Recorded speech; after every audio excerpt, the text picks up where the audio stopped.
Bonjour à tous. Aujourd'hui, nous allons réaliser ce que l'on appelle une sauce espagnole. Alors, pour ce faire, on aura besoin d'1,5 litre de fond de veau.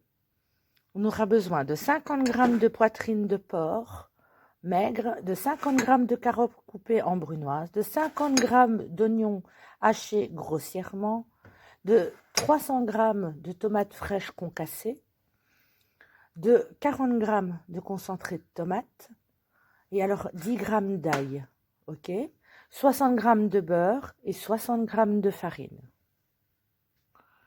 Alors pour commencer, qu'est-ce qu'on va faire? Donc on va mettre fondre le beurre.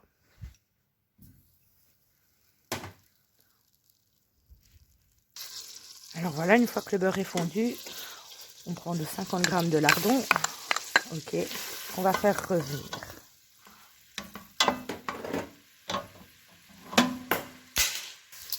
Voilà, une fois que notre lard est revenu, on va ajouter ce qu'on appelle la mirepoix. Alors la mirepoix, c'est quoi? On ajoute des carottes et des oignons qu'on va pincer. Donc on va brièvement leur donner une petite coloration.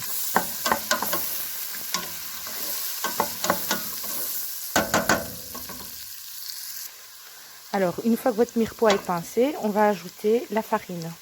Ok, donc farine plus beurre, c'est un petit peu la même chose qu'un roux. C'est d'ailleurs exactement la même chose qu'un roux. Et donc à ce moment-là, on va faire torréfier la farine.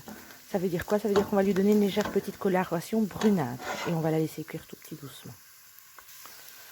Donc voilà, la farine a pris une petite couleur brunâtre.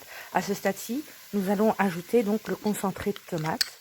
Et on va le laisser cuire donc quelques minutes avant d'ajouter notre fond de veau lié.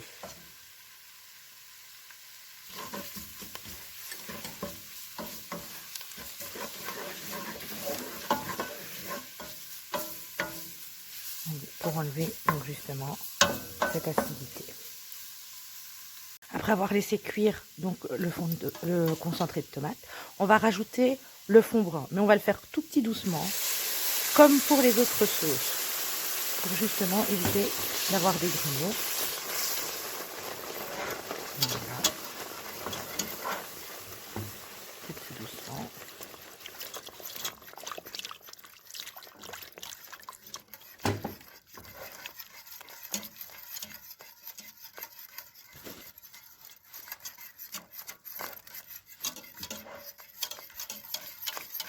Voilà. À ce stade-ci, on va rajouter l'entièreté du fond, tout en mélangeant bien. Et on va bien remuer jusqu'à la première ébullition. Voilà, une fois l'ébullition atteinte, donc comme ceci, on arrête de mélanger. Et alors là, on va ajouter notre bouquet garni. Un bouquet garni, quoi? C'est quoi? Des queues de persil, du thym et du laurier. Ok, on le plonge dedans. On rajoute nos 300 g de tomates concassées et ensuite l'ail. Et alors nous allons terminer la cuisson au four pendant 1 heure et à couvert.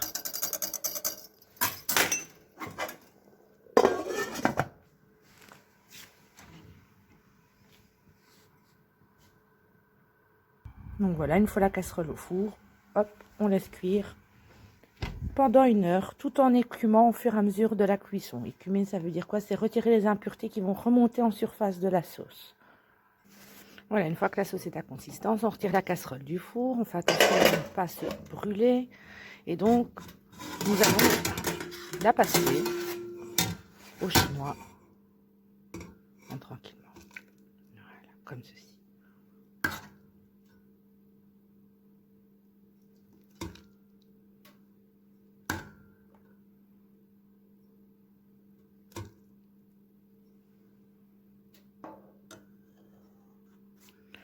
Ok, donc quand on arrive à la fin, on va légèrement fouler, ok, pour bien avoir toute la sauce. Et voilà, notre sauce espagnole est terminée. Et maintenant, soit on la tient au chaud, au bain-marie, en gardant bien une température aux alentours des 60 degrés, ou on la tient au frais et elle est bonne pendant plus ou moins 24 heures. Voilà.